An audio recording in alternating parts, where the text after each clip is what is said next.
From Breitbart, United States will soon make hate speech illegal, says EU Commissioner. You think they're joking?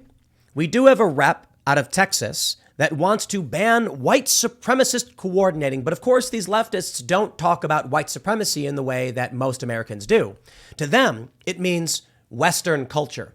And I wish I was being hyperbolic, but that's basically what it means. Now, of course, when we talk about white supremacy, we're talking about advocacy that one race is superior to other races. They don't view it that way. In this bill, it basically says that if you communicate the idea, which leads another person to read that idea, which then makes that person decide to be violent, you are responsible for conspiracy. Now, of course, it's in the House. It's not going to go anywhere. I don't take that seriously. I think it's one crackpot lady, but mark my words, if we do not push back, it will become law in this country. They will ban hate speech, and they will manipulate you by saying we're banning white supremacy, but what they're really banning is you wearing a shirt that says, like, I don't know, Jesus saves. There's another story. Man in a mall wearing a shirt that said Jesus saves and Jesus is the way, crossing out coexist, was confronted by a mall security guard who told him basically he's got to take the shirt off. He didn't get kicked out like some people think, but this is the direction it will go. They will say that advocacy for your beliefs it's hate speech, and denying their advocacy is also hate speech or white supremacy. Well, right now over at the World Economic Forum, global elites, including many of our U.S. politicians, are meeting to discuss how they're going to change your life without your consent. They fly in on private jets while complaining about climate change. They say, you shouldn't be allowed to fly. You shouldn't be allowed to use certain machines or products because of the pollution. And you should own nothing and be happy. Meanwhile, they fly on private jets. Meanwhile, they eat the finest foods. Because what they're really saying is that if they want to enjoy these things, you cannot. What they're really saying is that they should be in control of the system without any competition or fear that the people will tell them no. So this is the direction it goes. Over in the World Economic Forum, they're entirely convinced the U.S. will ban hate speech, which basically means end free speech. It's a bold claim considering we have a First Amendment, but I don't necessarily think they're wrong. However, we will resist this. The reason why I don't necessarily think they're wrong, they got a big hurdle with the Constitution, but more importantly, we can already see executives getting jobs in big tech companies. We can already see it with the Twitter files. They will violate the Constitution and the law to suspend you. And while maybe it won't literally be made illegal, it will be made impossible because you'll get banned from your banking institution. You'll get kicked off social media. Your car won't start because you said naughty words. And it will be because the people running these big tech platforms are cultists who align with the view of these crackpot World Economic Forum elites who want to control the machine. So what do? Let's call it out and push back. Matt Gaetz is filing to abolish the ATF. Now, guns aren't necessarily in the same vein as speech, but they're right next to each other in the Constitution for a reason. Now, initially, they weren't the First and Second Amendments, but they became the First and Second. Some people like to say, well, they're number one and number two because they're the most important. Well, there was other ones.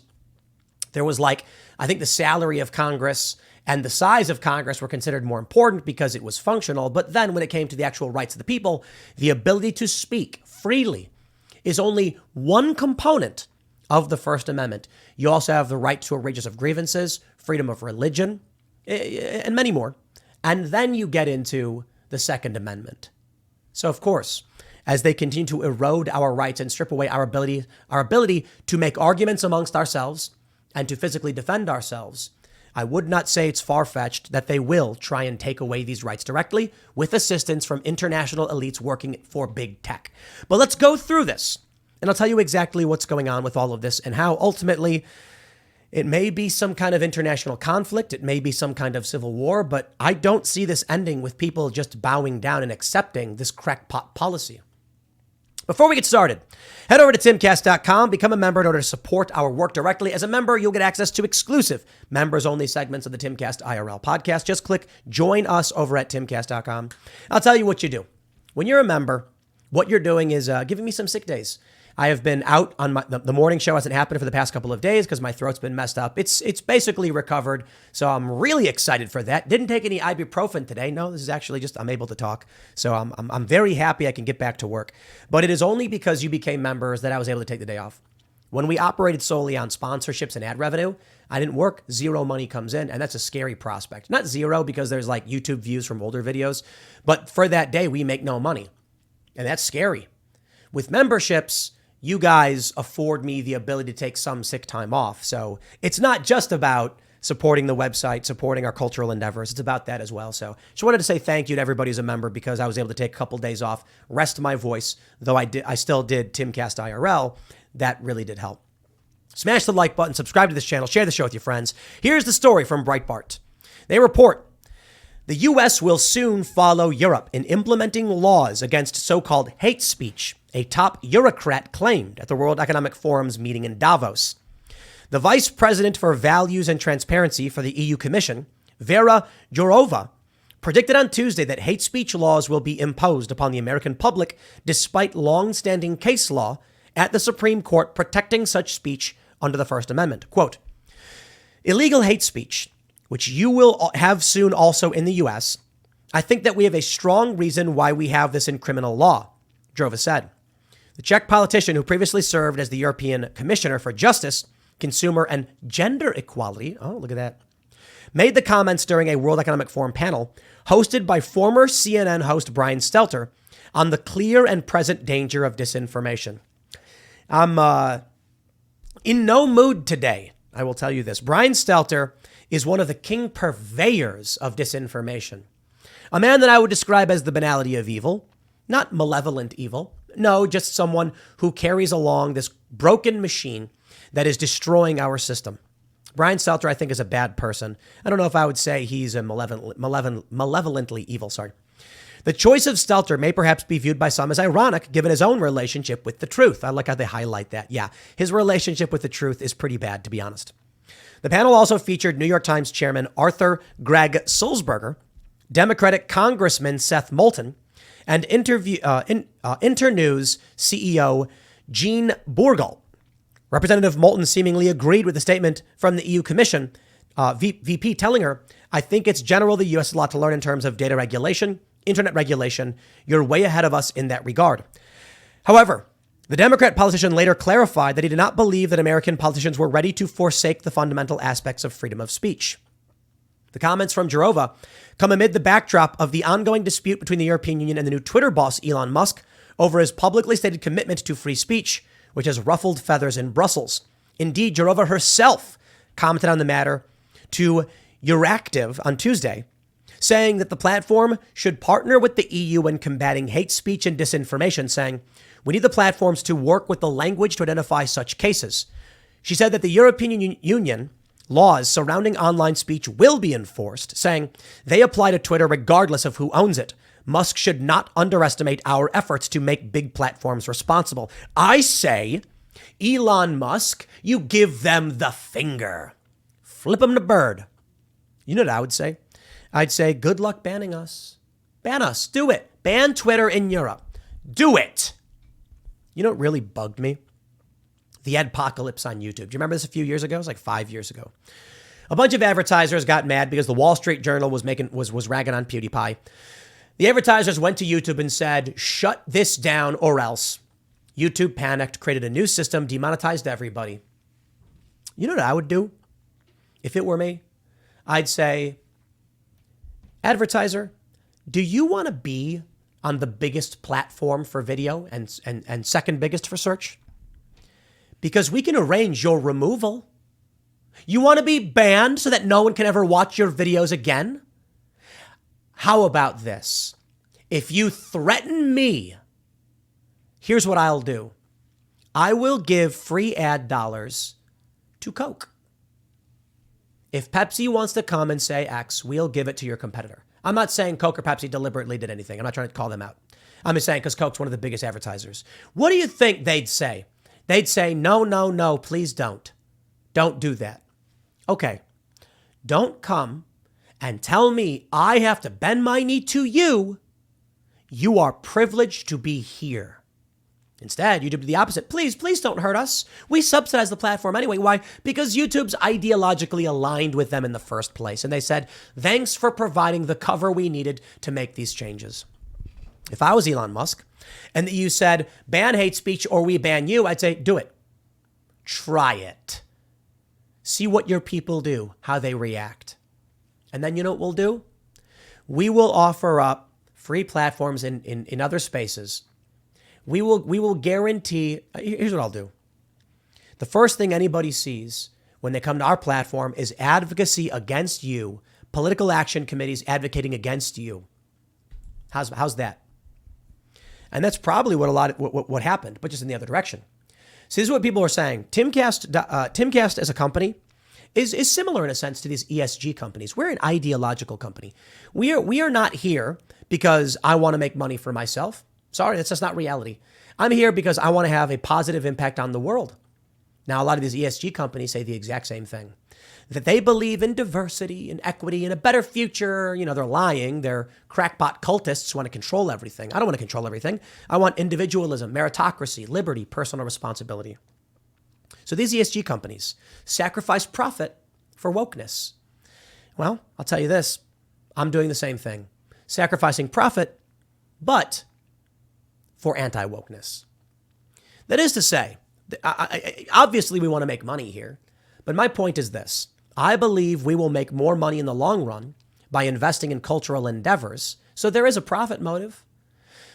If you invest in ESG, at a certain point you will own nothing and you will be happy. How is that a good business plan? It's not. So this is where we are. Will they ban free speech in the U.S.? Texas Rep. Sheila Jackson Lee introduces bill to combat white supremacy. And this is how psychopathic, evil people seek to seize from you your rights. Well, everybody agrees white supremacy is bad. Why would you go against our bill to stop white supremacy? Remember when we made the Patriot Act? You're a patriot, right? Why would you oppose being a patriot? Anybody who says no to mass surveillance hates patriots. That's what they did. They seek to do it now with this white supremacy garbage. The Texas Democrat introduced the Leading Against White Supremacy Act of 2023, which aims to prevent and prosecute white supremacy-inspired hate crime and conspiracy to commit white supremacy-inspired hate crime. The conspiracy edition means people who use hate speech online could face criminal charges under the legislation, even if they don't act on their threats. That's right. The bill says, if you post something in support of white supremacy, anyone sees it and then acts upon it in a way that is terroristic, you, the speaker, are held responsible. I believe it's possible. At some point, they get this kind of legislation on the books. What is white supremacy? They're not talking about you going on Twitter and making claims about racial superiority. They're talking about woke white supremacy. That is to say, if you think showing up on time, working hard, don't take my word for it. I don't think that's white supremacy. The Smithsonian published that. These people think that being on time and saving for the future is white supremacy. So if you go on Twitter and you say something like, oh, here's one. There's, what were we talking about? Boston Medical, talking about the roots of racism in, in medical technology and science and fat phobia. That was it, fat phobia. If you said people should lose weight, you were racist. Well, hold on there. Wait, what? Well, yeah. Being fat phobic is white supremacy. That's what they said. And then what you get it from these activists are like, well, it's because, white people tend not to be as fat. It's Middle Eastern people who are. So it's really just rooted in white supremacy. That's the game they'll play. You'll go online and you'll say, I think people should lose weight. Someone will then do something, spray paint up a building, and they'll say, that was terroristic hate speech. You conspired to make it happen. You're both going to jail. They say that includes a person who publishes material advancing white supremacy, white supremacist ideology, antagonism based on replacement theory, or hate speech that vilifies or otherwise directed against any non-white person or group. The text of the bill specifically lists social media platforms as one area where hate speech could result in criminal consequences if that hate speech motivates another person to go out and commit a racist crime against others. Replacement theory? What does that mean? If you come out and say that Democrats are not enforcing the border, they will call that replacement theory. They'll just say it's that. And this is where we're headed. So when the World Economic Forum so brazenly hosts a panel with Brian Stelter where they say, you will ban this, don't be surprised if they actually try to. Oh, I'm sorry. They are trying to. Don't be surprised if they actually somehow start to pull this off. Powerful global interests aligned with big tech are doing what they can to make it a reality here in the United States. Dave Chappelle says, the Second Amendment, it's just there in case the first one doesn't work out. That's a scary prospect, if you ask me, to be completely honest. Greg Price tweets, Richard Edelman, CEO of the world's largest PR company, tells businesses to, quote, deprive social media platforms that spread disinformation of oxygen. Stop advertising. Pull your promotion money. The Twitter boycott has had a modest impact, but the Facebook one failed. This is where they're headed. And I don't know, as an aside, for some reason, Timcast is trending. Well, okay, I guess. But yeah, this is the direction they're going. Take your money away from these companies. They seek to create a social and economic enforcement of this, and we've already seen it. We are lucky that Elon Musk bought Twitter and then started calling this out and releasing this information. But it's far from perfect. It's not going to save us. Michael Knowles, coming in with the Twitter thread. He said, if you thought the Twitter files were as bad as it gets for the trust and safety of big tech merging with government, you ain't seen nothing yet. Safety by design might be the biggest tech threat you've never heard of. The World Economic Forum, the Australian government, and a radical bureaucrat named Julie Inman Grant are using it to impose their woke ideology onto the internet for everyone worldwide. Here's how. You may remember Julie Grant, the Australian e-safety commissioner, from this viral World Economic Forum clip last year in which she proposed a recalibration of free speech. I wonder what that means. He goes on. After beginning her career in DC, Grant tried to become a safety antagonist, her words, at Microsoft, Adobe, and pre-Elon Twitter. She left big tech after her push for safety by design fell flat and went where her scheme for control was welcome, the Australian government and World Economic Forum. The e-safety commissioner operates programs everyone can all get behind, such as removing, child abuse imagery. But the programs don't stop at that line of the line of legality. The office also seeks to suppress whatever it deems harmful. Every so often we hear what that means. In between Grant's apparent desire to have app stores ban more than Parler and her mockery of middle-aged Caucasian men, you might have noticed two key mentions, harm and basic online safety expectations, which fall under safety by design. So what is safety by design? It's the notion that the government regulators cannot possibly keep up with innovation.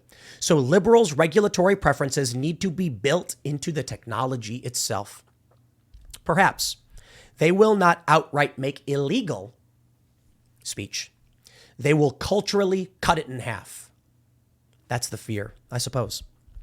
In order to operate in Australia and many more countries soon, if World Economic Forum has its way, more on that in a moment, a company would have to abide by these basic online safety expectations and lean into the safety pushed by the e-safety commissioner and the World Economic Forum. Here are just a few screenshots from e-safety's website Enterprise, training course for tech companies.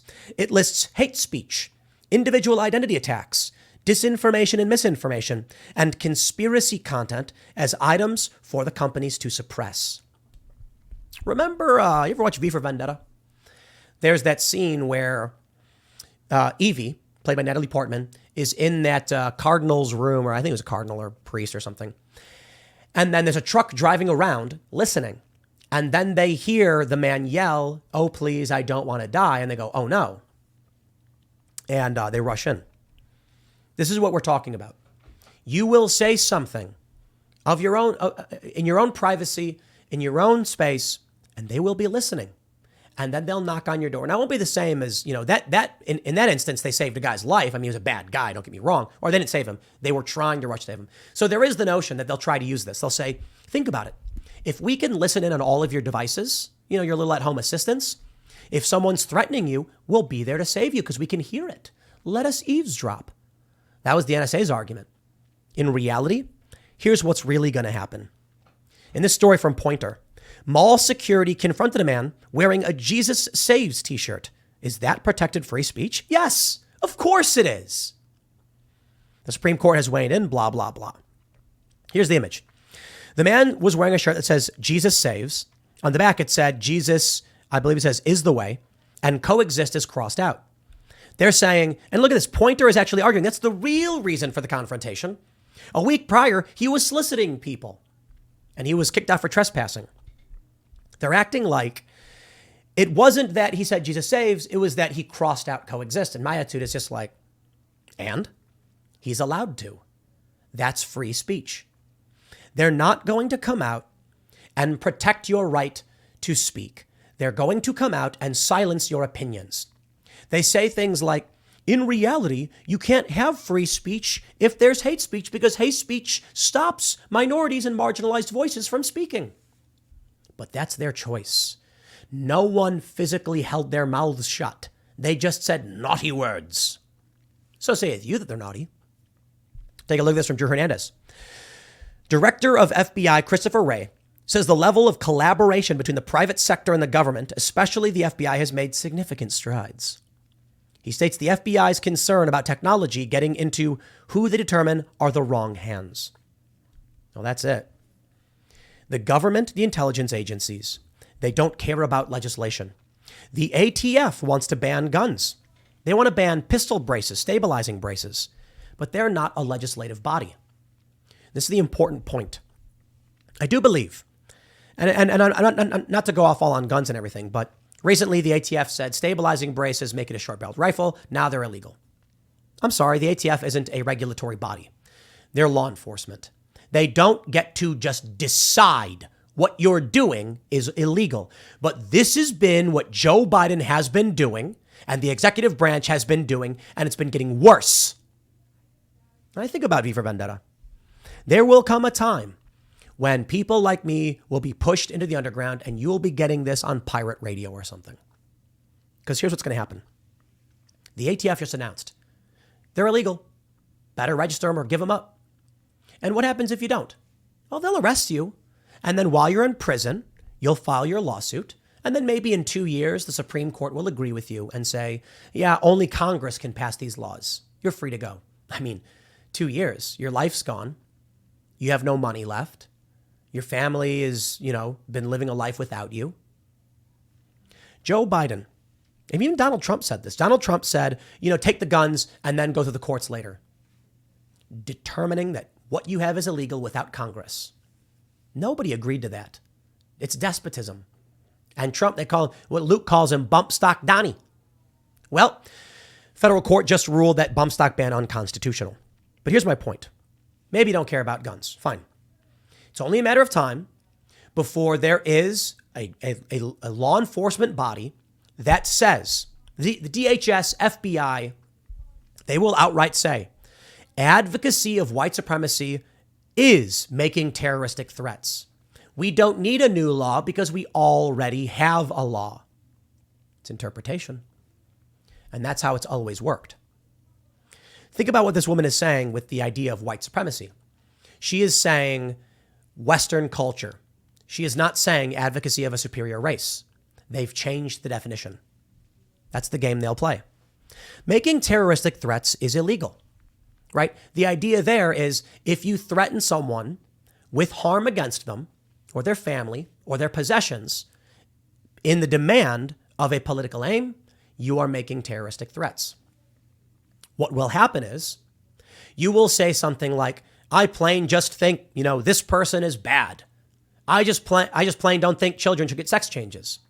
They will then say, that is hate speech, inspiring terror. You are making terroristic threats. And they'll come and arrest you. Look at the COVID lockdowns. everything they did that was unconstitutional and illegal. We are continually moving in a direction where they are taking actions first and then saying argue later. And I do believe it will get worse. Conservatives react to Elon Musk's poll about the World Economic Forum. There is hope, my friends. Elon Musk will not save you, but he's certainly stopping that giant boulder from crushing our small city. He is that giant who stops it, and he's like, y'all better get out of the way while you still can, or push back. Elon Musk has been ragging on the World Economic Forum, and it's good that he is, because these are evil people, in my opinion. I mean, look, Brian Stelter's there. He's the banality of evil. Maybe he's even actually malevolently evil. I don't know. Elon Musk takes Twitter because he wants to save mankind. I don't know what he really believes. He's got factories in China. Maybe he just wants to go to Mars. But I agree with that. I think Elon Musk is the kind of guy who's like, humans, if there's a lot of them, we can solve our problems through technology. The Davos group people are like, we don't care. Just give us less people. That's evil. I think that's evil because less people means less technology. Let me ask you, do you know how to build a computer? Now, I'm not talking about making silicon chips or anything like that. I'm asking you, can you take the parts from the store and put them together? Now, of course, many of you said, yes, of course I can. How many of you said no? I got to tell you, it's not a particularly complicated thing to plug the RAM in, put in the processor, put the paste on. But if you don't know how to do it, you run into a bunch of problems connecting the right cables in the right spots. Not the most complicated thing. Could take the average person 10 minutes to figure out. I mean, like watching tutorials. My point is this. If we eliminate these specialties, you will be thinking about things that are seemingly commonplace. Look, let me ask you, how does a TV screen work? Do you genuinely know? Here's what I know. Electricity, LED screen, meaning a whole bunch of small light-emitting diodes. How do they emit different colors? No idea. How do you line them up? No idea. How do you make them so small? I have no idea. I would not be able to make you an LED TV if society collapsed and most specialties are wiped out. Everything reduces down to its basics. Farming, foraging, hunting, and you'll get some smelting. I'll tell you what I can. This is what I can say. There are some things that you and I, as the layman, have been granted access to, knowledge. Like, how do you find iron? Well, I can tell you this. I would not be able to make you a cast iron skillet. But I do know that iron tends to be red, and I've seen iron-rich mud before. I know what iron-rich rock and thing looks like, and I know how to make a fire, and I could probably, over time, figure out how to make some kind of crucible or kiln. Might take me a couple years to actually figure out how to smelt iron and then forge it. You break it down. You got to smelt to make the tools, to make the hammers, harder metals. I think if society collapsed completely, we'd figure a lot of things out really quickly just on having seen them and understanding them. Pulleys, levers, etc. But I tell you this, man, we ain't going to be building a toaster anytime soon. Nah, we'll put the toast over the fire until it toasts and then we'll eat it that way. Simple. But toasters are seemingly commonplace devices. This is my point. This is why Elon Musk is pushing back. This is why I think the World Economic Forum is dangerous and why I think Elon is a net positive. Elon wants to go to Mars and he wants to colonize space. You need more people to do it. I can't make a rocket thruster. I can't build a life support system. No one person could, but 1 million people together in a decentralized network can. The World Economic Forum talk about climate change, reducing energy consumption, reducing population growth. You know what that means? It means less technological development. Here's the real solution. The real solution is a realignment of human priorities to convince people to pursue discipline and progress and technology and understanding.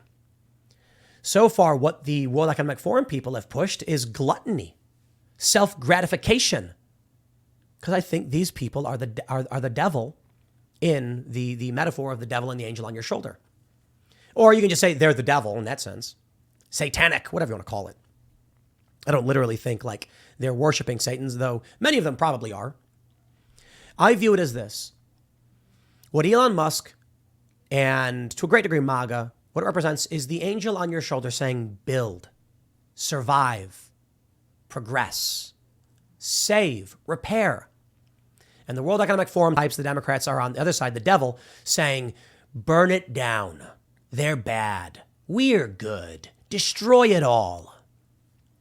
There's nothing good in that destruction. There's nothing good in that censorship. And that's why when I look at what Elon Musk is doing, net positive. But is it just him against the World Economic Forum? To a certain degree, it is. The World Economic Forum, I'm not going to say they are the cabal or anything like that. It's just a place where the global elites meet and talk about the awful things they want to do that will be a net negative to humanity. But they like the idea. They think the net negative is the way to go. They think there's too many people. They think it should be 500 million. You get to that point, your luxuries are gone, your space travel is gone, your video games are gone. That's what they want. Here's what I want. I think Elon Musk wants something similar. What we want is the ability to expand, to be good stewards of the earth, to live better, longer lives, to travel the stars, to learn and understand and progress, develop, to create complex systems, to take free energy and further create massive systems. You need more people to do it, not less. So Elon Musk wants to build a spaceship to go to Mars. I mean, that's the solution to overpopulation, space colonization. There's challenges. We don't know everything about the universe. We don't know how to travel faster than light, or if it's even possible. We assume maybe, maybe not. But maybe we can get close. But what does that mean for time dilation? Oh, man. The questions that linger. I can tell you this. You eliminate people and collapse population, you'll never learn. You'll never know. I don't know, man. Maybe the Davos people think get rid of billions of people and then realign the other billion. I think the answer is realignment. But what we're seeing is something just absolutely brutal. I don't have all the answers. A lot of this stuff is secret. Not all these people are evil. Many of them are just stupid. I can't pretend to know everything. And maybe you'd be surprised at the direction this planet and this country goes. But I don't trust them because they lie. I'll leave it there. Next segment's coming up at 6 p.m. over at youtube.com/TimCastNews. Go check it out. Thanks for hanging out, and I'll see you all then.